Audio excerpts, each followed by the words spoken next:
Welcome to the Americas 360 podcast. Get the inside scoop and the outside perspective on the latest developments from Canada, Latin America, and everywhere in between. Americas 360 is a production of the Woodrow Wilson International Center for Scholars. Hello and welcome back to another episode of Americas 360. I'm John Molesky. This program is brought to you by the world's #1 think tank for regional studies. And Americas 360 is a collaboration among the Wilson Center's Argentina Project, Brazil Institute, Canada Institute, Latin American Program, and Mexico Institute. Well, the nations of the Americas are no strangers to civil unrest, and recent developments in the region have resulted in a rise of dissatisfaction with governments across the hemisphere. Although these uncertainties have various country-specific factors, several region-wide similarities are clear, including concerns over public health, security, corruption, and even democracy itself. Most notably, protests in Colombia have attracted international attention, with citizens calling for police reform, among other demands. Nations across the hemisphere are watching the situation in Colombia closely as neighboring governments fear similar unrest within their own borders. Today, our panel will discuss the most recent protests across the region and where else we might expect similar unrest. First, let's meet our roundtable. Welcome back to the program, Brazil Institute Associate and Slater Family Fellow, Anya Prusa. Nice to be here, John. Canada Institute Director, Christopher Sands. Hello, bonjour. Latin American Program Director, Cindy Arnson. Hi, John. And Mexico Institute Director, Andrew Redmond. Hi, John. Welcome back, everybody. Great to see you. Cindy, let's begin with you if we could. Tell us about the protests in Colombia. What first started as tax reform measures or tax increase measures and austerity measures has ballooned into something much more than that. Tell us what's happening. Sure. Well, as you know, the trigger for this round of protest was a tax reform proposal introduced by the government in mid-April, and it was subsequently withdrawn because the proposal was actually quite comprehensive in the sense that it would raise taxes on the wealthiest, provide expanded and permanent subsidies to poor households. But the part that was just unacceptable to the vast majority of Colombians was that it would have raised the so-called VAT tax, the value added tax, which is like a sales tax on a number of products that everyday people buy, milk, things that are part of the basic, household basket of goods. And incomes have shrunk because of the pandemic. The unemployment rates are up. The definition actually of what's middle class in the Colombian context is a little squishy. And people just said, this is not the moment. And so the protests erupted over that, but it soon became apparent that there were just, all this frustration over unmet needs, over issues that had been part of the protests in November of 2019 that had been sort of swept under the rug during all of these COVID lockdowns, had still not been addressed. And so there's almost a free for all now with demands for police reform, for greater equity and a universal basic income for student groups, for labor groups, for indigenous groups. And it's going to be very, very hard, I think, to unwind the tensions that exist at this point. What's the latest circumstance on the ground as we record today on May 18? Are things beginning to show signs of subsiding, or is it still unrest full steam ahead?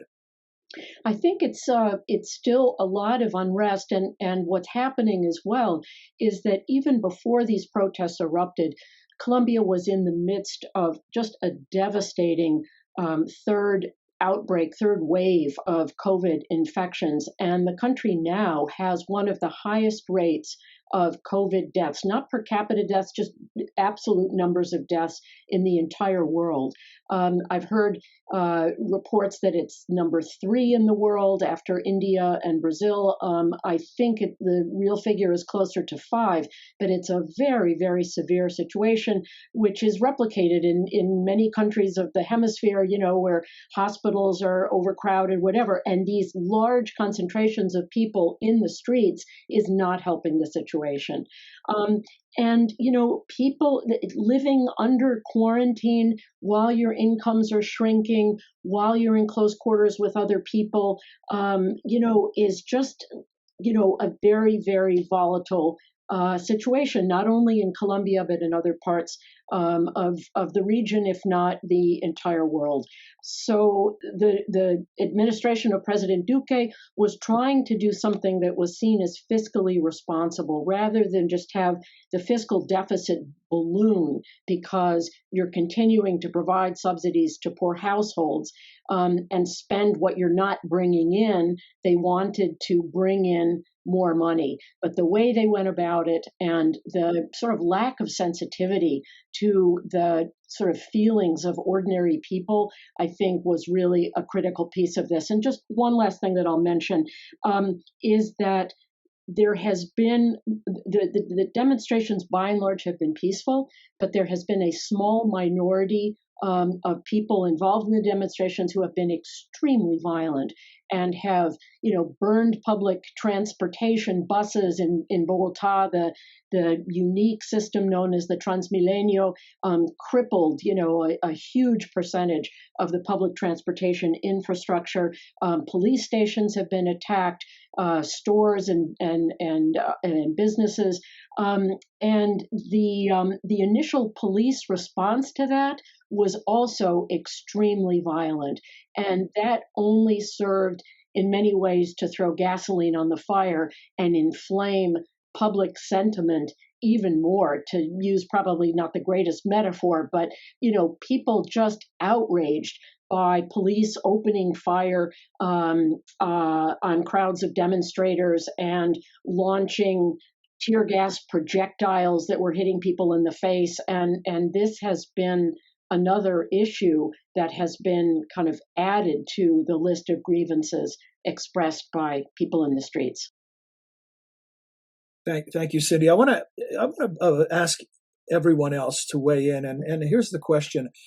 What other situations would you point to around the region where you see either outright acute stage unrest, as we're seeing in Colombia, or you see the potential for that? And then my question is this one, and it's for Cindy, we'll get you to weigh in on this again as well. But for everyone, how much, when Cindy described this, what always comes up in our discussions in the year of pandemic or the year plus of pandemic is the pandemic, right? It's inescapable. It's a historic moment. It underlies so much of what we're talking about.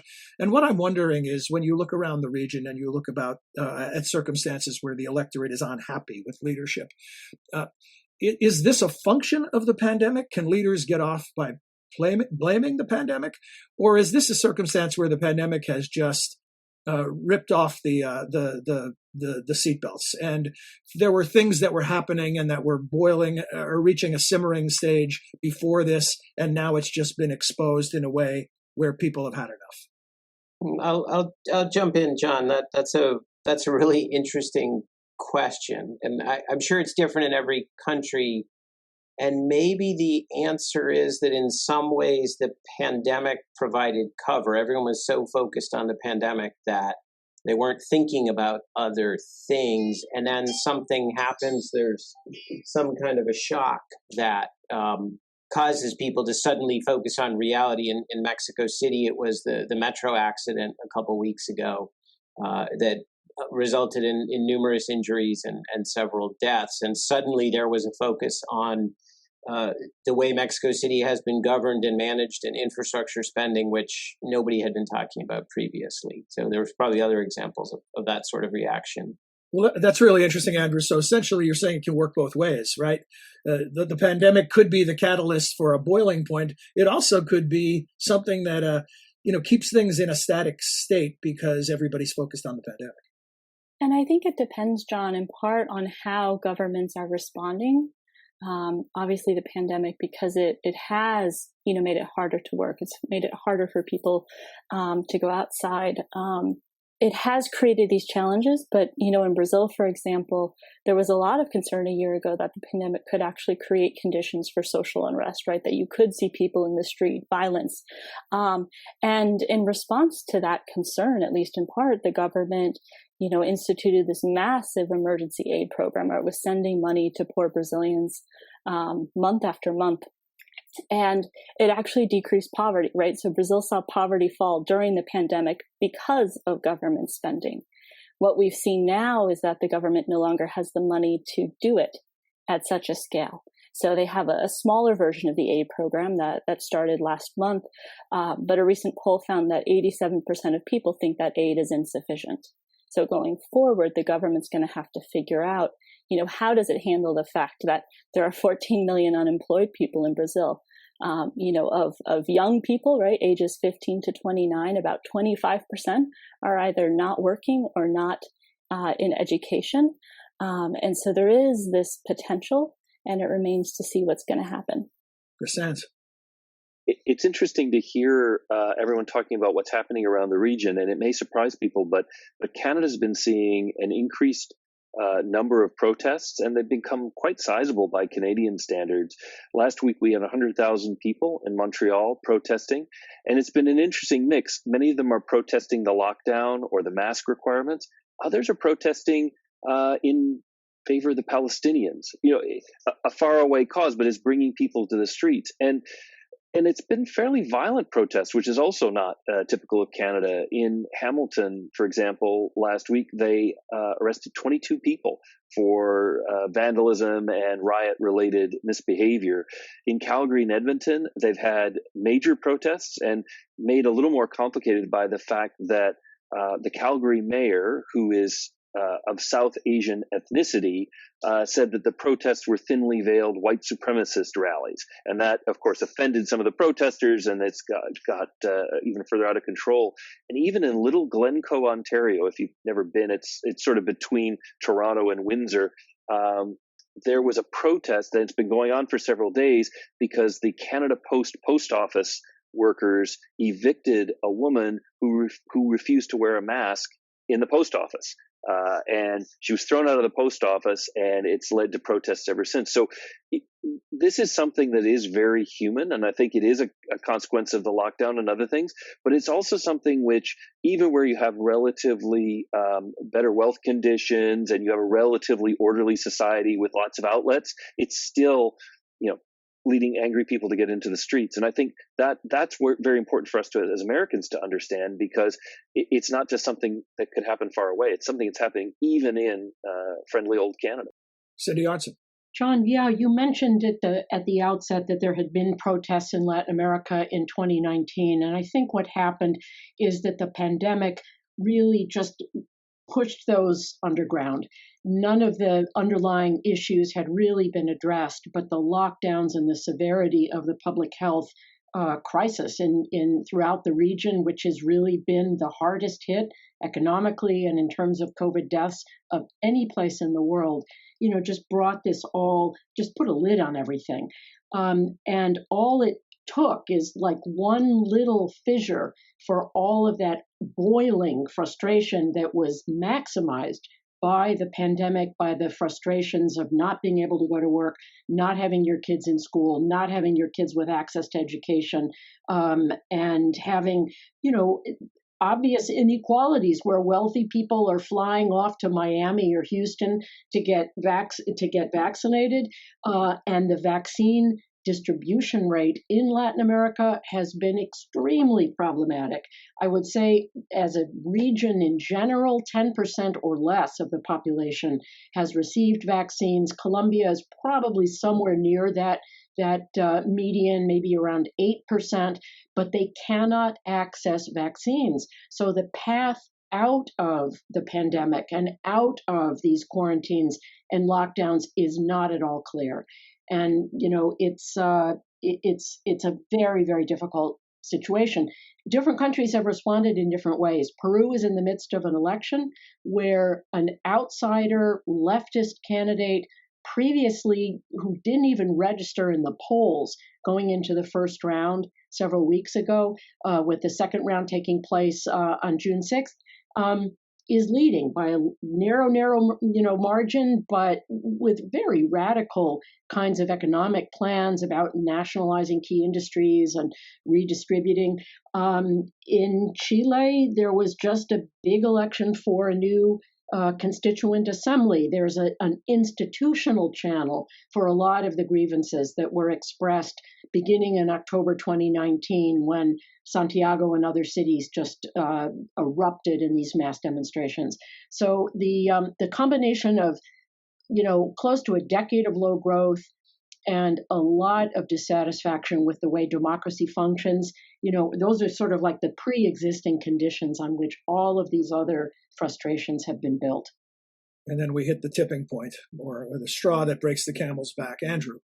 Thanks, John. Picking up on what Cindy was saying, Mexico, too, as we've discussed before, has midterm elections on June 6th. And I was going to suggest that it'd be interesting to see if that is sort of an escape valve that gives people a chance to express their frustration. And we'll see how much, you never know how much you can read into an election result. But if the ruling party doesn't do well, I think it would be reasonable to assume that the metro crash and the response to COVID and the slow economic recovery, all that voters are expressing their frustration with that.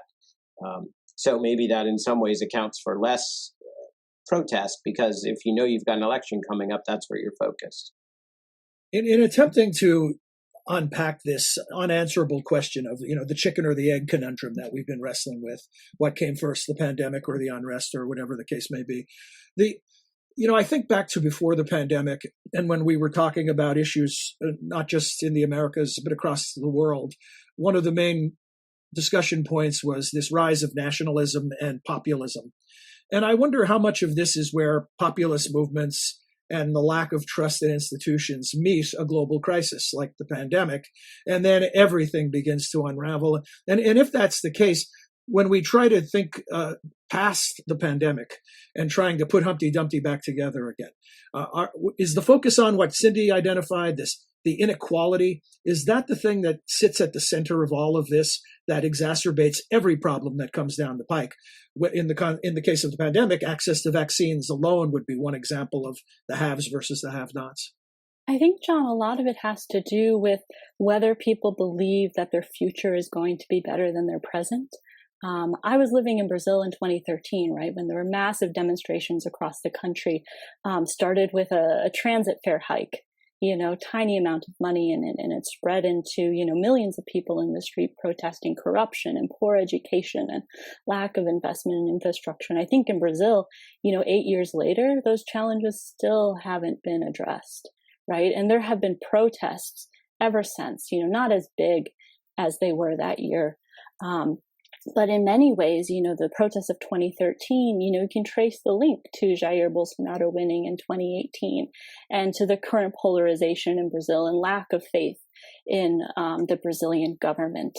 And so I think, all of this, it's incredibly hard for a government to address it if, one, there isn't economic growth, right? Brazil has essentially stagnated for the last decade.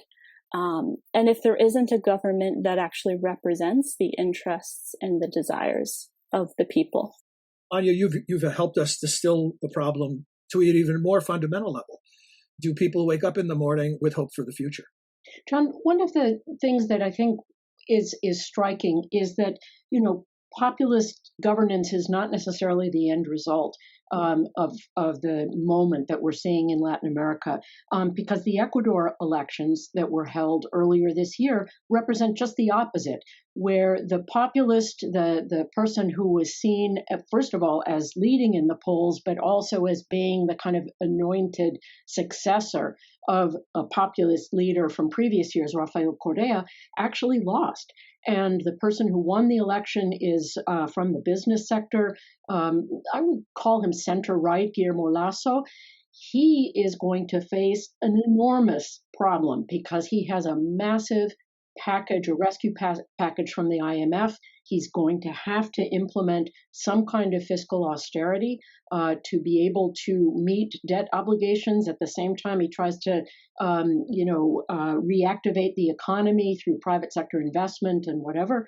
And that is a very volatile situation. He does not have a majority in the legislature. So I see Ecuador as having a political outcome that would run sort of counterintuitive to what we would expect, but with still all of these underlying challenges that have to be managed extremely carefully and with very little margin of maneuver.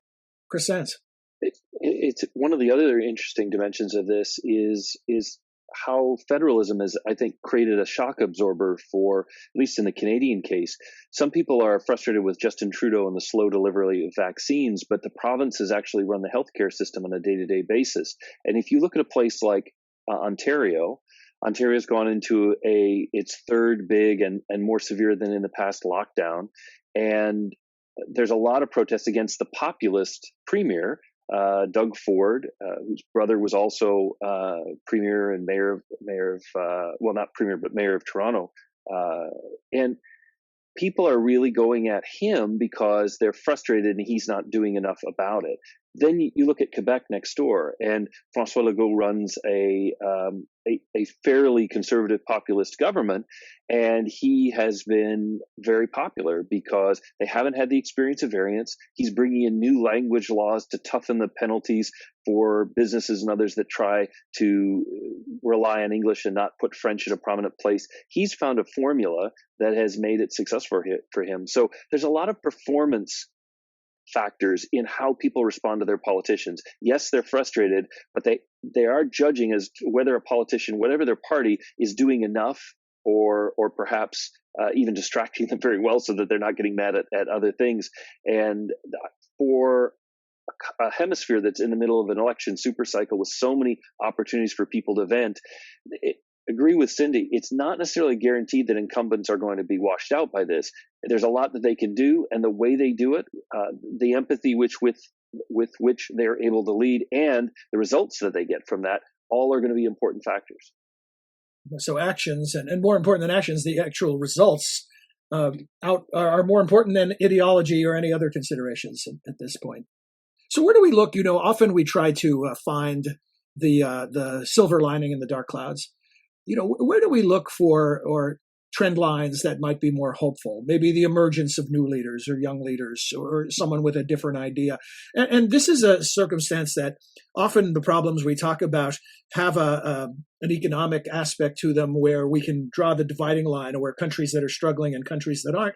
But as Chris mentioned, with some unprecedented recent violence in Canada, in the United States, the attack on the Capitol, I mean, we're seeing things in other countries that have been more immune from these kinds of uprisings. So what does this portend for the future? Let's look ahead in the few minutes we have remaining and see if there are any things that you can identify in the hemisphere that would qualify as trend lines that might be telling us that there are going to be different responses moving forward from different types of leaders, or maybe just different notions from the electorate. Chris? I hate to jump in, but one of the things that we're starting to see is some strengthening in commodity prices.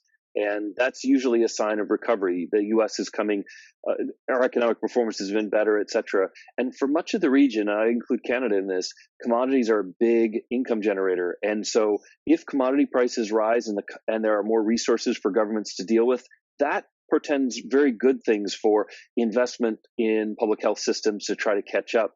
So it may be a race against time, but if we continue to see strengthening commodity prices, that might be a positive trend line that gives governments more to work with and gets people back to work again also.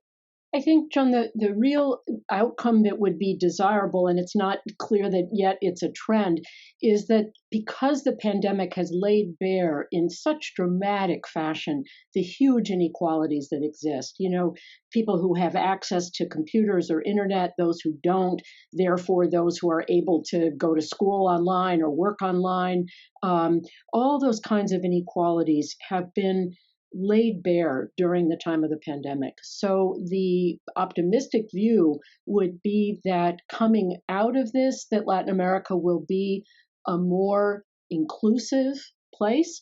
But if the governance institutions, if rule of law is not strengthened and faith in the democratic sort of procedures and processes, basic procedures of democracy are not strengthened and institutions strengthened, if corruption is still runs rampant, it's going to be, I think, a very ugly outcome.